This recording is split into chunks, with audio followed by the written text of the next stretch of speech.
يا أيها الذين آمنوا اركعوا واسجدوا واعبدوا ربكم وافعلوا الخير لعلكم تفلحون.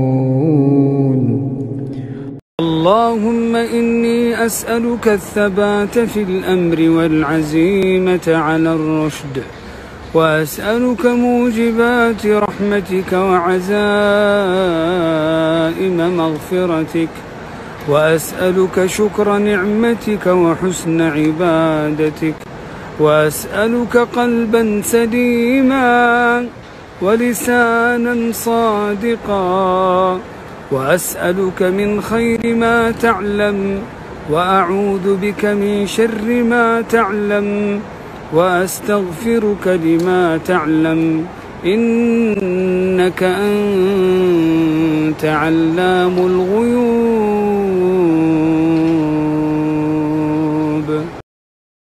يسعد لي أوقاتكم صبايا، يسعد صباحكم ويسعد مساكم، وربي يسعدكم دنيا وآخرة يا رب العالمين. من وين ما كنتوا عم بتشوفوا فيديوهاتي وبأي وقت عم بتشوفوا، أهلا وسهلا فيكم بقناتي يوميات رغد السورية. بالبداية صبايا خلونا نصلي على الحبيب محمد، اللهم صل وسلم وبارك على نبينا محمد.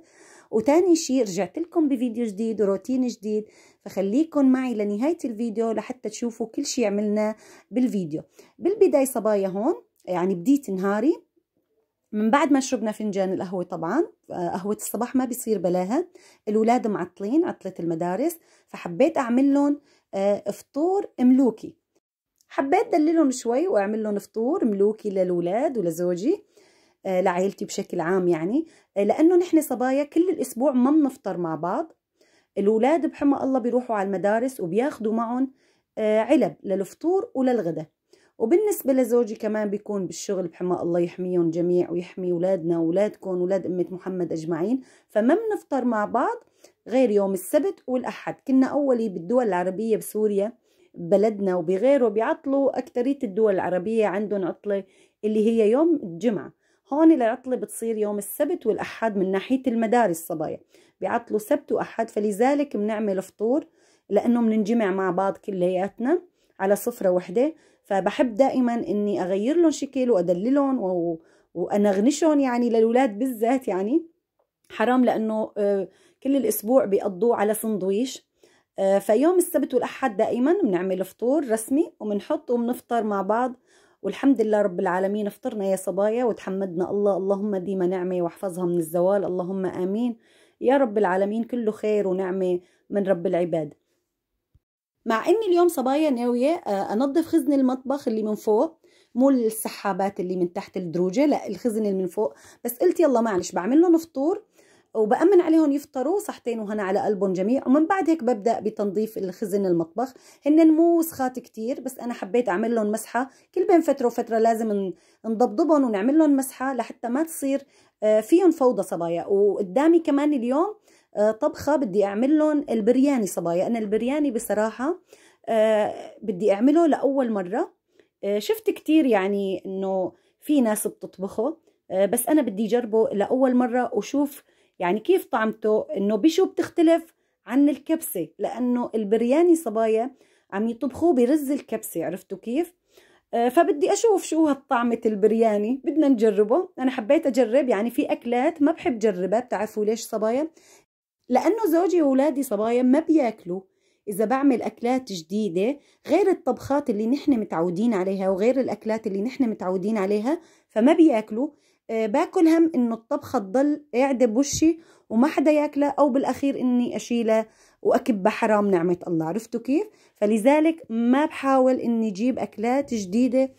شفتوا على الانترنت صاير كتير في أكلات، كتير في طبخات غير الأكلات اللي نحن بنعرفها، غير الطبخات اللي نحن بنعرفها. فمشان هيك صبايا ما بحب جرب أكلات جديدة لحتى ما أطبخ وشيل وكب حرام نعمة الله، لأنه بعرف ولادي حق المعرفة ما راح ياكلوا.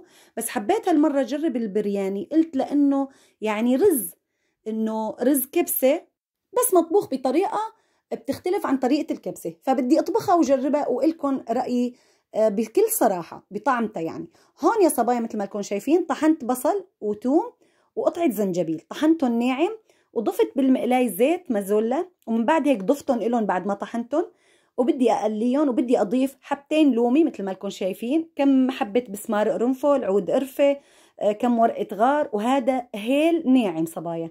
عندي هيل ناعم، ما عندي هيل خشن، يفي بالغرض، ما في مشكلة. وبدي أضيف عليهم صبايا فلفل حبة بحالة مي مطحونة، ملون الفلفل أبيض وأحمر وأسود. ومن بعد هيك بدي أضيف عليهم تبلة البرياني. وضفت كمان أنا فلفل ناعم لحتى نحس بطعمته، لأنه الفلفل الخشن بدها تضل حبته مثل ما هي، ما رح تفرط، عرفتوا كيف؟ فضفت شوي فلفل ناعم مثل ما قلت لكم. وهون يا صبايا ضفت قرن فليفلة وحبة بندورة وحدة مقطعة ناعم بهالشكل، وعم قلبهم مع بعض. ومن بعد هيك ضفت معلقة كمون ومعلقة كزبرة يابسة. البرياني انتبهت عليه انه بيحطوا له توابل كتيرة. وهون يا صبايا دبس بندورة معلقتين، يعني ما بعرف ليش الدبس البندورة بيضيفوه للبرياني، بس بدي جربه مثل ما قلت لكم لأول مرة وأعطيكم رأيي فيه. أنا كتير بعمل الكبسة وبعملها بأكتر من طريقة وبتطلع طيبة، بس البرياني هي أول مرة. هون يا صبايا مثل ما لكم شايفين عندي 3 فخدات مع الورك، قطعتهم الدبابيس لحال والورك لحال، وعندي كان نص صدر دجاج كمان قطعتهم وغسلتهم ونظفتهم وضفتهم مثل ما لكم شايفين فوق التبلة اللي كنا عم نقلبها على النار. بدي أقلبهم شوي صبايا، ومن بعد هيك بدي أضيف عليهم لبن زبادي، وضيف عليهم شوية مي وخليهم على النار يتكتكوا على مهلهم لحتى يستوي الدجاج. لازم يستوي الدجاج تماما. وضفت عليهم يا صبايا مكعب مرقة الدجاج ماجي. وبدي أضيف الكزبرة الخضراء. الكزبرة الخضراء صبايا بهاي الوصفة كتير ضرورية وكتير بتعطيها طعم طيب، بس أنا ضفت عليها وما حبيت كتر مثل ما قلت لكم، خايفة من أولادي، لأنه هي بدك تضيفي الكزبرة الخضراء مع الدجاج وهو عم يستوي، وبدك تضيفي من بعد ما يستوي مع تطبيقته هو والرز مع بعضهم. لما بدنا نطبقهم مع بعض كمان بينضاف الكزبرة الخضراء، بس أنا ما رح أضيف بالطنجرة مع تطبيقة الرز، رح أضيف بس فوق الدجاج. هون يعني حاليا بدي أضيف له الكزبرة الخضراء، ومن بعد هيك بضيف المي وبخليه على النار لحتى يستوي. وبدنا نلتفت للرز. الرز صبايا بيسلقوه سلق لازم يستوي 3/4 الاستواء، يعني ما بينطبخ طبخ الرز. لازم نحط بطنجرة على النار مي وفيرة، إنه مي كتيرة، ونضيف مع شوي من الباقة العطرية. يعني أنا ضفت فلفل أسود الحب، وضفت ورق غار، وضفت حبة وحدة من اللومي اللي هو الليمون الميبس، وضفت ملح على الرز طبعا هلأ بتشوفوا. ومن بعد هيك سلقت الرز. لازم ينسلق الرز ولازم يستوي 3/4 الاستواء، ما لازم يستوي تماما، عرفتوا كيف؟ هون مغسول الرز ومنقوع صبايا، ضفته وسلقته، ومن بعد هيك بتصفيه بالمصفي وبتخليه على جنب لحتى يستوي الدجاج. لحتى من بعد ما يستوي الدجاج نطبقهم تطبيق بالطنجرة. حاليا هون عم شوف الدجاج، بدي اعمل له اختبره انه اذا استوى ولا لا. كأنه استوى مبين عليه، يعني بينزل فعلا بيتنهنه تنهنه، مع انه المي صبايا كمية المي اللي ضفناها فوق الصوص قليلة. هون يا صبايا مثل ما لكم شايفين ضفت كم قطعة من الدجاج بسفل الطنجرة، والتوابل لازم تضل معها. الباقة العطرية اللي حطيناها للصوص لازم تضل معها، بتعطيها نكهة أطيب.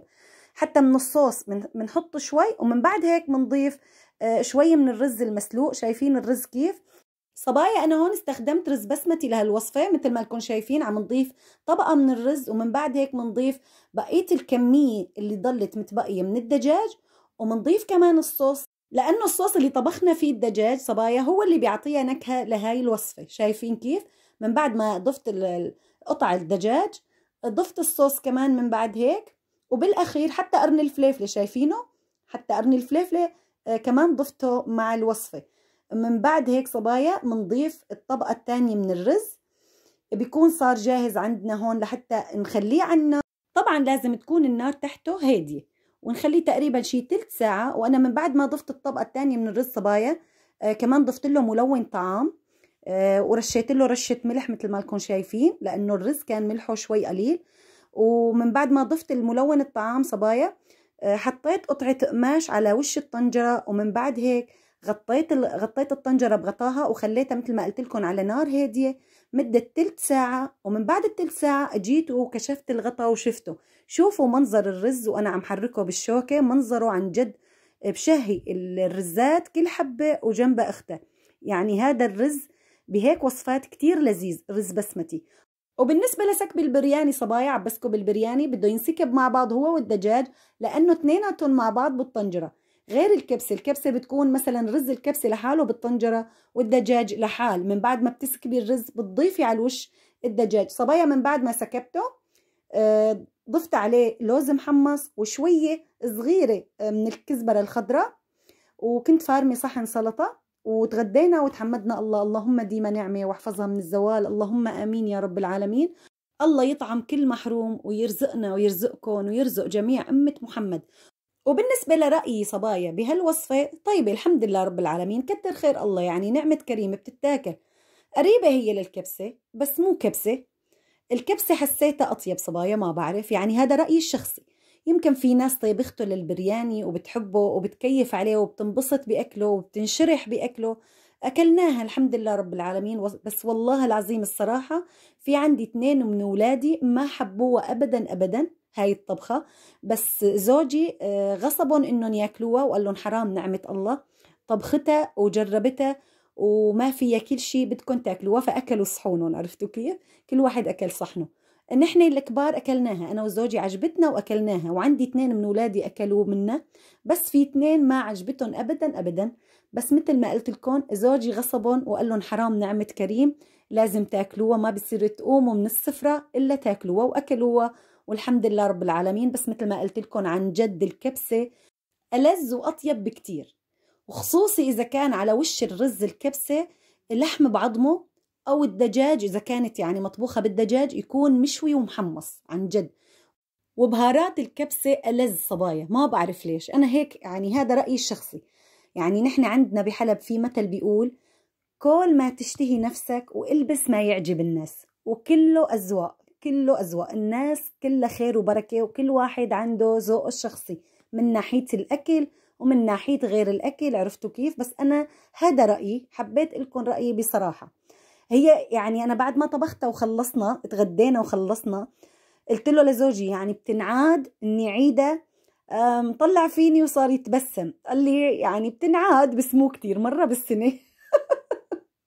فإذا في وحدة من بيناتكم صبايا طبختها لهالطبخة وعجبتها تكتب لي بالكومنتات، واكتبوا لي اليوم شو طبختوا، شو تغديتوا اليوم، إن شاء الله صحة وهنا يا رب. شو ما كان أكلتوا كله نعمة كريم، كتر خير الله. المهم الصحة والعافية موجودات، والبني آدم مثل ما قلت لكم شو من أكل نعمة كريم. هون يا صبايا بعد ما خلصنا غدا طلعنا أنا وزوجي، طبعا مو تغدينا فورا وطلعنا برات البيت، لا، بعد الغدا بتعرفوا في حوسة تاني، يعني تنظيفة تاني من بعد الغدا، التكنيس والمسح والجلي وغيره وغيره.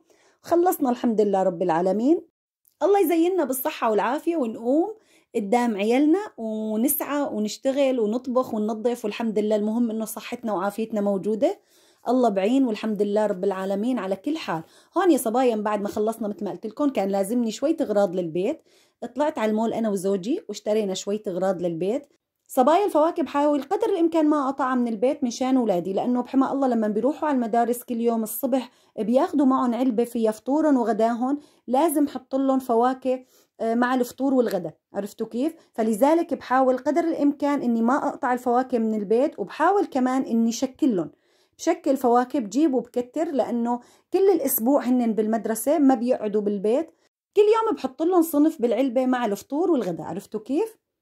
ولهون يا صبايا بكون وصلت معكم لنهاية الفيديو. بتمنى من كل صبية عم بتشوف فيديوهاتي لأول مرة وعم تعجبها لا تنسي تشتركي بالقناة وتفعلي زر الجرس على الكل حتى يوصلك كل شيء جديد أنا بنزله. ولا تنسوني صبايا فضلا وليس أمرا طبعا من اللايك والكومنت من تحت دياتكم الحلوة، وبشوفكم إن شاء الله بفيديو جديد وروتين جديد، وصار لازم إلكم باي باي.